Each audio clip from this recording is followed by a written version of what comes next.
काही लोक असतात फॉलो करून अनफॉलो करतात, पण या लोकांना कुठं माहीत आहे अशा लोकांमुळंच की आणखी असं वाटतं की आणखी खूप जास्त मेहनत करायला पाहिजे.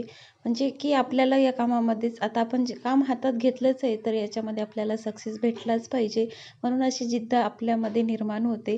तर तर मी छान मेथीचे पराठे बनवायला घेतले. आता छान थंडीची छान मेथी मिळत आहे आणि थंडीच्या दिवसात आता छानही असते आणि लेकराला असं नवीन का नाही बनवून दिलं ना, तर लेकरं अजिबात खात नाहीत आणि माझ्या लेकराला आवडतं पराठे बनवून दिलेले. तर मी आता याच्यामध्ये गव्हाचं पीठ आणि बेसन, लाल तिखट, मीठ, हळद हे सर्व टाकून छान अशी त्याची कणिक मळवून घेतली आणि थोडा वेळ त्याला मुरू दिलं आणि नंतर छान असे त्याचे पराठे बनवून दिले.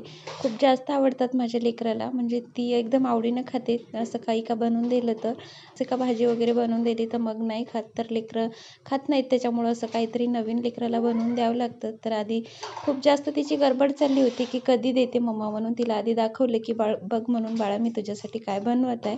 तर तिची अशी खूप जास्त गडबड चालली होती. तर मग तिचे पप्पा चटणी बनवत होते त्याच्यासोबत खायला, म्हणजे नारळ आणि पण लेकराला खूप जास्त गडबड पडली होती. तिला असं वाटत होतं की मी कधी खाऊन कधी नाही, म्हणजे तिला भूकही लागली होती ना आणि तिला आवडतात. पण मग तिला तूप लावून दिलं आणि तिला मग छान असा नाश्ता केला आणि मग बाईच्या पप्पांनीच छान अशी चटणी बनवली होती नारळ आणि शेंगदाण्याची, त्याच्यामध्ये मिरची, कढीपत्ता वगैरे छान अशी टाकून. तर नंतर मग त्यांनी छान असा नाश्ता केला आणि नंतर मग तेवढ्यानंच कुठं होणार होतं, तर दुपारच्यासाठी छान अशा भाकरी आणि डाळ वांगं बनवलं होतं आणि ते पण छान झालं. म्हणजे दुपारचं जेवण आधी सकाळी छान असा नाश्ता झाला आणि नंतर ड्युटीला जायच्या आधी छान असं जेवण केलं मग ड्युटीला गेले. तर असा होताच आमचा दुपारपर्यंतचा दिवस. तर कसा वाटला व्हिडिओ तुम्हाला?